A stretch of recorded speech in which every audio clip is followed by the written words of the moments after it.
2025 के केंद्रीय बजट में वित्त मंत्री निर्मला सीतारमण ने वित्तीय वर्ष 2025-26 के लिए रक्षा मंत्रालय के लिए 6.81 लाख करोड़ रुपए निर्धारित किए, जो पिछले वर्ष आवंटित 6.2 लाख करोड़ रुपए से 9.55% अधिक है। बजट सैन्य तैयारियों को मजबूत करने के सरकार के रणनीतिक इरादे का प्रमाण है, क्योंकि भारत चीन के साथ चल रहे गतिरोध से निपट रहा है, साथ ही पाकिस्तान के साथ अपनी पश्चिमी सीमा पर सुरक्षा चिंताओं को भी संबोधित कर रहा है। परिचालन चुनौतियों के अलावा रक्षा मंत्रालय सक्रिय और सेवानिवृत्त दोनों कर्मियों के कल्याण को सुनिश्चित करने के लिए प्रयास कर रहा है। बजट का एक बड़ा हिस्सा 3.11 लाख करोड़ रुपए राजस्व व्यय के लिए आवंटित किया गया है।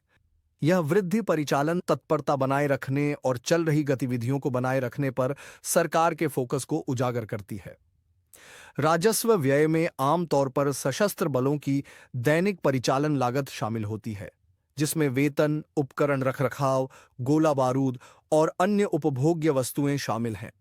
आवंटन में वृद्धि भारत की अपनी सशस्त्र सेनाओं को युद्ध के लिए तैयार रखने और उभरते सुरक्षा खतरों का जवाब देने में सक्षम बनाने अर्क प्रतिबद्धता को पुष्ट करती है। 2025 से 26 के लिए पूंजीगत व्यय 1.8 लाख करोड़ रुपए निर्धारित किया गया है, जबकि पिछले वित्त वर्ष में यह 1.92 लाख करोड़ रुपए था। यह धनराशि सशस्त्र बलों के आधुनिकीकरण और उन्नत प्रणालियों, उपकरणों और हथियारों की खरीद के लिए महत्वपूर्ण है। पूंजीगत व्यय पर सरकार का ध्यान आत्मनिर्भर भारत पहल के तहत देशी रक्षा क्षमताओं के निर्माण की अपनी व्यापक रणनीति के अनुरूप है।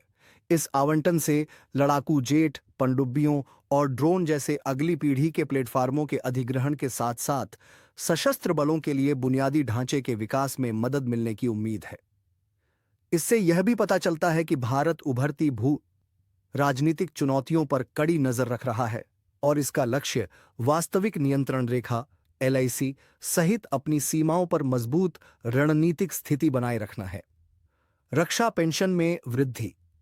बजट का एक और महत्वपूर्ण पहलू रक्षा पेंशन में बड़ा योगदान है, जो 2024 से 25 में 1.141 लाख करोड़ रुपए से बढ़कर 2025 से 26 में 1.6 लाख करोड़ रुपए हो गया है, जो 13.5% की वृद्धि दर्शाता है।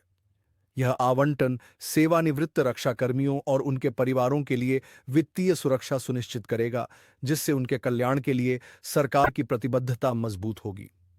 पेंशन निधि में वृद्धि से सेवानिवृत्त लोगों की बढ़ती संख्या को ध्यान में रखा जाएगा तथा वन रैंक, वन पेंशन जैसी पहलों को समर्थन मिलेगा।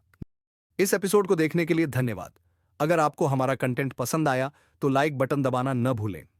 हमारे चैनल को सब्सक्राइब करें और नोटिफिकेशन बेल को ऑन करें ताकि आपको दक्षिण एशिया की डिफेंस और सिक्योरिटी से जुड़ी हर खबर सबसे पहले मिले।